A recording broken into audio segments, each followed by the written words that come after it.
Hey, welcome back to Let's Play RiME. I have officially given up on trying to get this, I don't know, bauble? Excuse me, my voice is starting to act up a little bit. Look, it looks like a seagull. That, to me, hints to me that I can turn into a seagull later in this game.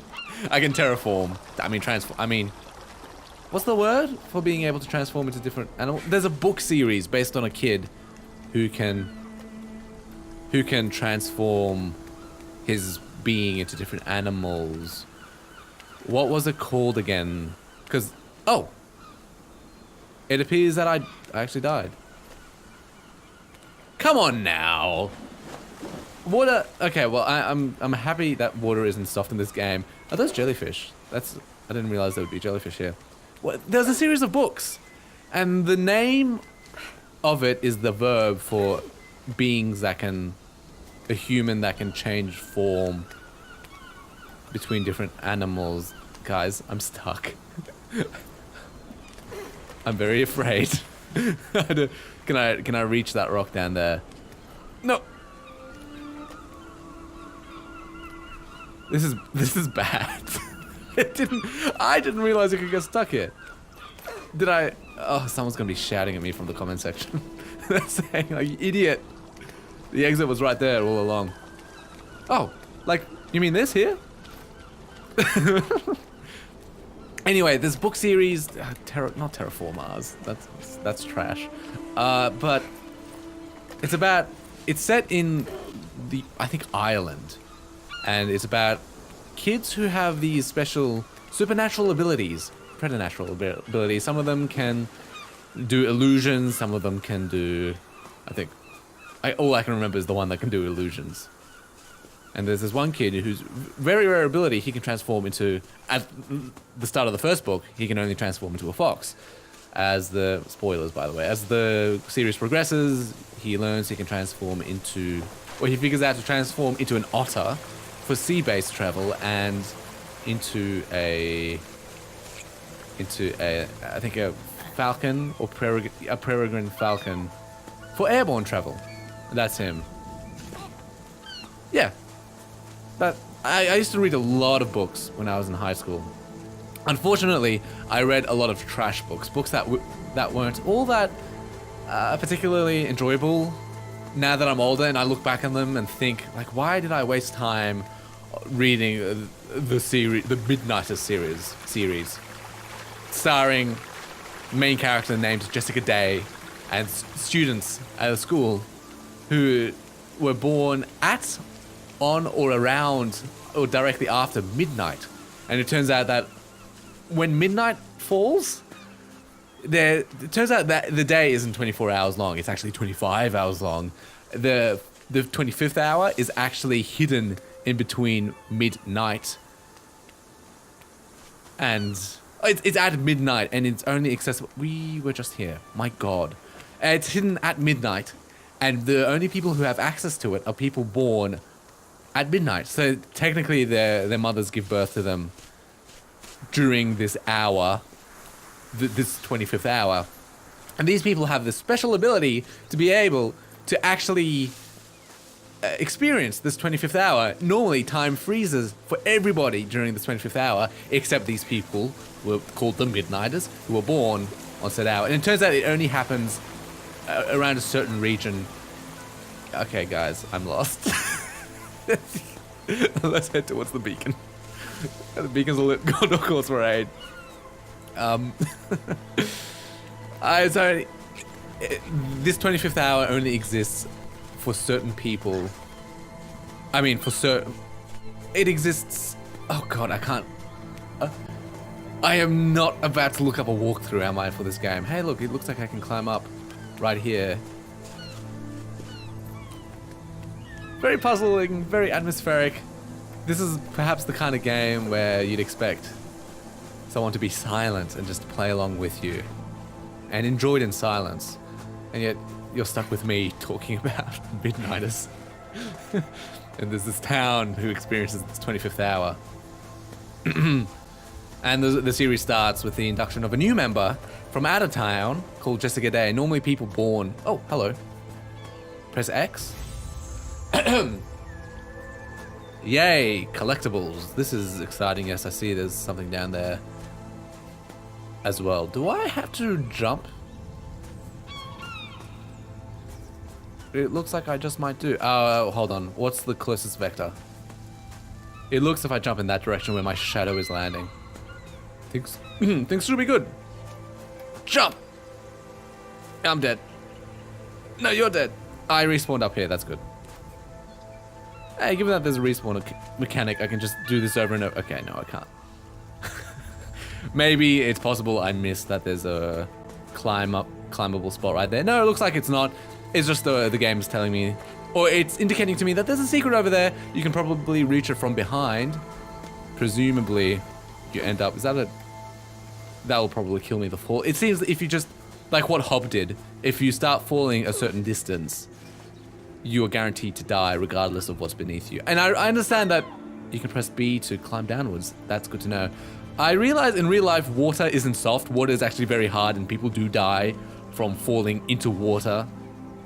You can crush cars by dropping a ton of water onto them, for example. A literal metric ton of water on top of them. So water is hard. It's not as soft as people tend to think. Water is also very sticky. Could you imagine? Which is, it's a weird way of thinking it. When we think sticky, we think of something like honey, where once you touch it, it sort of sticks everything together. But I guess, oh, hello, it's you again. You look very scary. Wow. The anti-aliasing also makes you look like poop. Anything in here? No.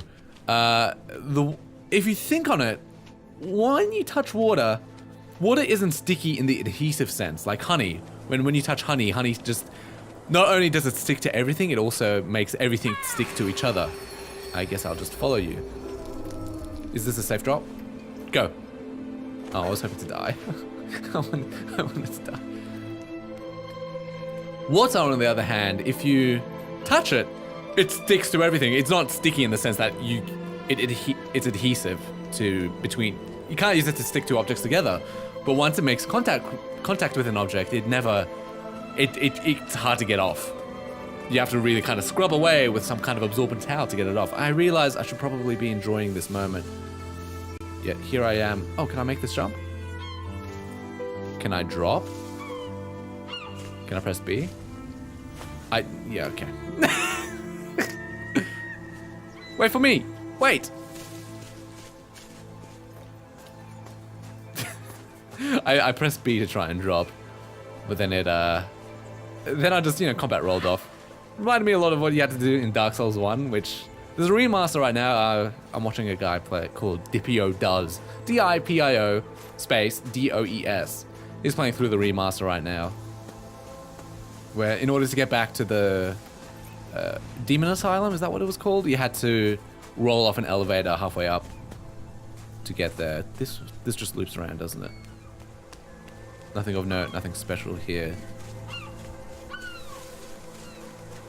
So far, one kind of, I guess it's a minor gripe, or something that is often very telling of these sorts of games. You're noticing that there tends to be a lot of exception-based rules. Sort of, where I couldn't grab onto the ledge right then. The game kind of prompts you when you can grab a ledge. It also prompts you on, oh wait, there's the last. So I've been exploring around the place doing the exact wrong objective. I've just been exploring when I ought to have been. Wait, is that a fox? It looks like, come on, shout at me. Like, lots of exception-based rules. Like, right now, pressing Y doesn't shout. Shout is very context-sensitive. And I dislike having too many context-sensitive buttons. I like things being set in stone, just the way I like it, personally. Like, an example of a game that I think is really, really, really good that does something similar, Witcher 3.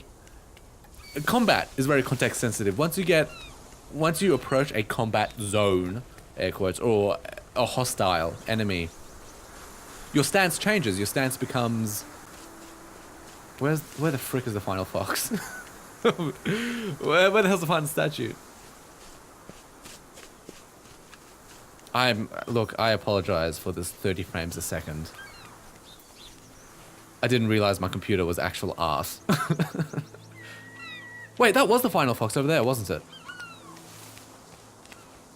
Can I zoom, please? I can't jump down. You know, let's do it anyways. We get slightly higher frame rates. Makes me feel a little bit better about myself and my computer. I do need to upgrade it. Because eventually, once Monster Hunter releases, I don't think my computer might be able to handle that at its highest settings. And I do want to pride myself on creating quality content, except using both in terms of actual measurable metrics, such as, oh god, cut. And as always, the magic of editing, as if that never happened. The menu music has some pretty. The menu has some very pretty music to it. I've forgotten what else. Oh yeah, I want to output a quality content which involves actually having, for example, a high frame rate and high resolution, that sort of thing. Yeah, there's a last fox. That's my goal. Not sure how to do it. That is the second phone call for me in the past hour, which is uncommon. Oh, you retard. I mean, I should not use that language. When the game was prompting me to swim underneath, I thought, oh, it's just telling me how to play the game now. When, no, you idiot, you can... I didn't really finish my point on Witcher 3. I just like, for example, the controls change if you get near a hostile. Controls change from being very free open motion to suddenly being you start strafing around. You don't really sprint or run anymore. You kind of carefully, I wouldn't say tiptoe, but it's a very different stance, and you're always facing towards the enemy as you do it.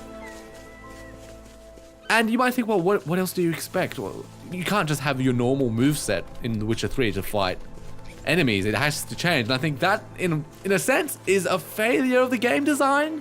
I like it when my combat and my normal traversal mechanics are one in the same. For example, look at Monster Hunter. The combat and the traversal, you know, there aren't necessarily different modes. The game doesn't change context by context. Oh, hello. Hey, cutie pie. Your fur looks awful. Oh. And there's haptic feedback right now as well. Hey, making some progress, yay. This is quite pretty. I will say that much. The music is very fitting. It reminds me of something almost cinematic. Just to finish my point on, you know, look at Monster Hunter. The controls are always the same. You can kind of think of it as the toggle between your combat moveset and your...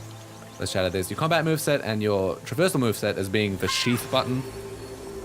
A will-o'-the-wisp. Which, by the way, Ori and the Blind Forest, Will-o'-the-Wisp. I actually kind of want to play Ori and the Blind Forest. It looks interesting. I think it's the kind of game that would suit this channel, as well as something that just interests me in general. I remember watching a GDC talk on the game ages ago. So that ends that topic. Want to go talk about the Midnighters again? This really crappy book series. Yeah, I see you, Fox. I'll come along in just a moment. What are these things made of, and why can't I shout at them? Why are you, like, headbanging?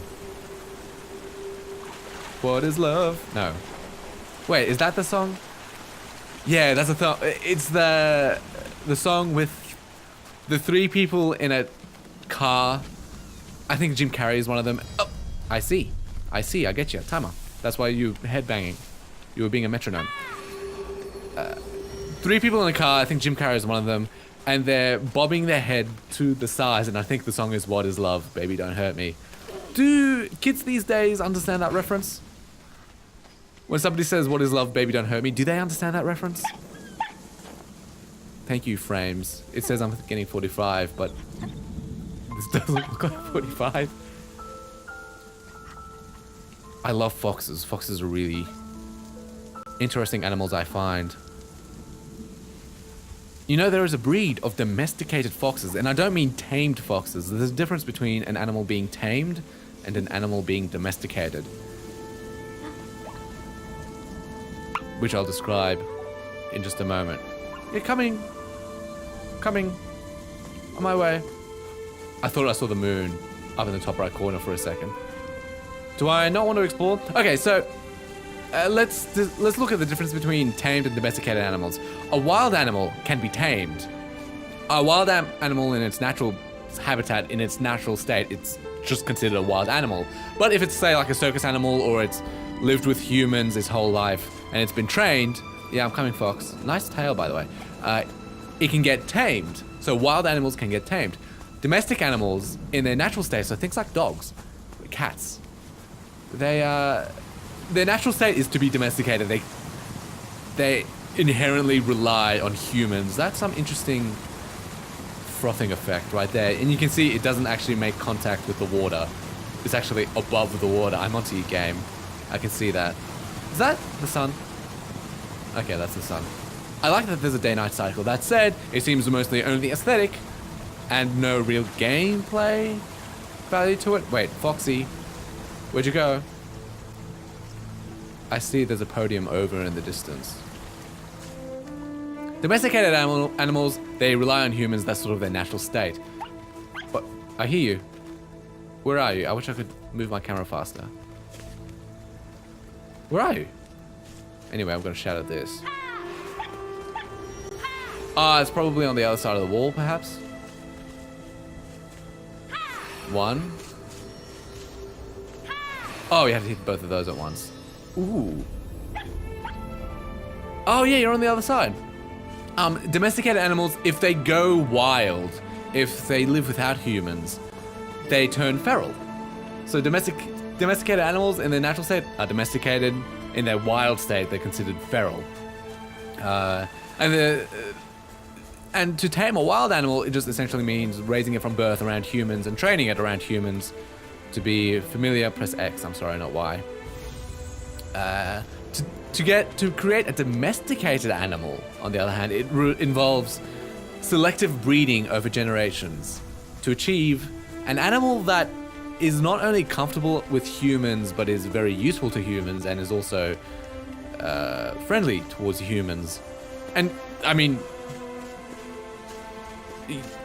domesticated animals used to be really important in human productivity in ancient years. They're super important.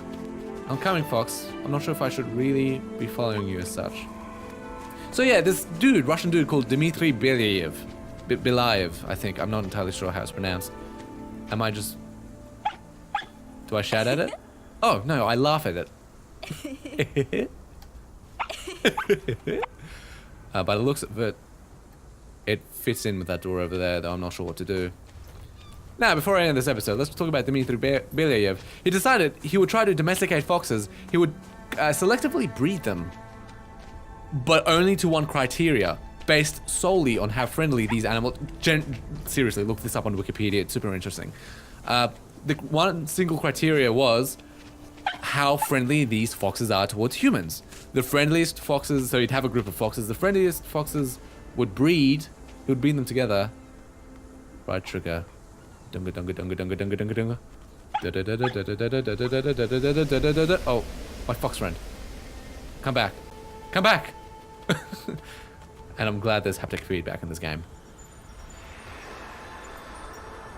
So this dude would have a group of foxes. He'd only selectively breed only the friendliest of the foxes. And after only 3 or 4 generations, certain, shall we say, changes and mutations started becoming very, very evident. And they were very, very interesting, especially considering that the sole criteria for breeding was, oh, are they friendly towards humans, yes or no? You know, this might be something I continue the next episode. So look forward to me talking about foxes and how, you know, these changes that was brought about in the foxes after being selectively bred. Wow, my voice isn't being very friendly right now.